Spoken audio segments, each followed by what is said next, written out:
What if a musical instrument could actually remember a sound? I'm not just talking about the notes, but the very texture, the character, the soul of a sound that you just spent hours creating. For pretty much all of history, that was just a dream. But then, in 1978, one instrument finally cracked the code. It was called the Prophet 5. And let me tell you, it didn't just change music, it completely changed the idea of what an instrument could even be. So, to really get why the Prophet 5 was such a massive deal, we first need to take a look at the world of synthesizers it was born into. It was a bit of a Wild West. You see, early modular synthesizers were incredible. I mean, they were like these sonic laboratories, with a whole web of patch cables and dozens of knobs that let you create sounds nobody'd ever heard before. But they had this one fatal flaw: sonic amnesia. The second you unplugged a cable or tweaked a knob, that perfect sound, poof, it was gone. Lost to the ether unless you had a photo or had meticulously written down every single setting. This is where an engineer named Dave Smith and his company Sequential Circuits step onto the scene. Smith had this revolutionary idea. What if, instead of just relying on cables and knobs, you put a microprocessor, a tiny computer brain, inside the synthesizer? And that's exactly what he did. The result was the Prophet 5, and it could save and recall these super complex sounds with just a push of a button. It felt like straight-up magic. But here's where the story gets really interesting. This idea of storing musical data, of programming an instrument to play something back perfectly every single time, that idea isn't from the 70s. It's not even from the 20th century. To find its real origins, we have to rewind, like, way, way back. We're jumping in the time machine and going back more than 1,200 years, long before electricity, to find the very first attempts to get machines to make music using nothing but gears, water, and air. Okay, check out this timeline. It tells a pretty wild story. The first concept of an automatic organ shows up way back in 805 AD. But then, look at that gap. There's over 1,000 years of quiet before the idea suddenly re-emerges and just explodes with instruments like the pianola. So, back in the 9th century, these three Persian brothers, the Banu Musa, wrote a text called The Book of Ingenious Devices, and in it, they described a hydro-powered organ that literally played itself. Now, the crucial part is how it worked. It used a cylinder with raised pins on it. As that cylinder turned, the pins would trigger the notes. This pinned cylinder, that is the great-great-grandfather of all music data storage.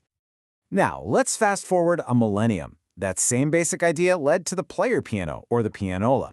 And get this, it wasn't some niche gadget. By 1903, just one company, Alien, had a catalog of over 9,000 different music rolls you could buy. It was basically the Spotify of its day. The mechanism was pure genius. Okay, so look at step one. It all started with foot pedals creating a vacuum. This pulled air through a moving paper roll, which was being read by something called a tracker bar. When a little hole in the paper passed over a slit, whoosh, it triggered a valve, letting a puff of air through. And that little puff of air was just enough to power a motor that struck the right piano key. It was a computer that ran on air. How cool is that? And then, things got even more sophisticated. A standard player piano, the pianola, just played the notes written on the roll. But a reproducing piano, like the Welta Mignol from 1904, well, it could actually capture a specific pianist's real performance, how hard they hit the keys, their exact timing, their use of the pedals. It was the difference between reading sheet music and listening to a live recording. This brings us roaring into the 20th century, where the worlds of mechanical programming and the brand new field of electronics were about to have a very important collision. And this right here is the missing link. Meet the RCA Mark II sound synthesizer from 1957. It was the first programmable electronic synth, a total beast that took up a whole room and had 750 vacuum tubes. And how did composers tell this thing what to do? You guessed it, with a punched paper tape, the direct descendant of the player piano roll.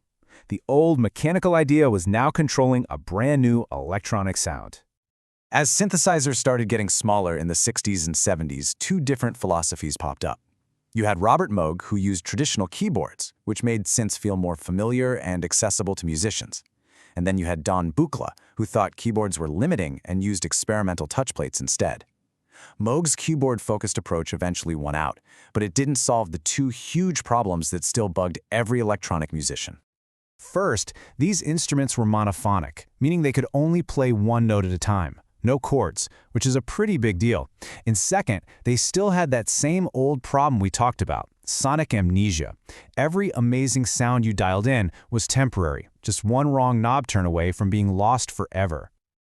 And that brings us full circle, right back to Dave Smith and the instrument that finally solved it all, standing on the shoulders of 1,200 years of history.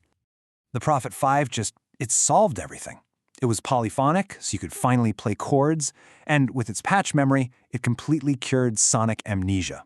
You see, that microprocessor was the final step in a journey that started 1,200 years earlier.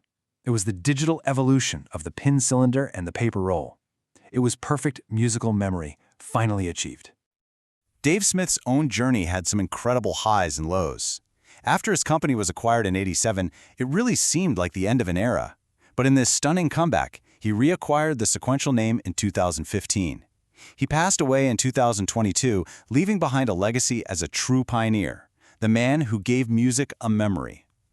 A colleague once said of him, he was the prophet, and he created a new Bible for how synthesizers could be, and that just perfectly captures his impact. He didn't just design a new instrument, he wrote a whole new set of rules for what was possible. From a water-powered organ in the 9th century to a digital synthesizer in the 20th, this desire to capture and automate music has been driving innovation for over a millennium. For 1,200 years, we've been teaching machines how to sing. It just makes you wonder, doesn't it? What will the next note sound like?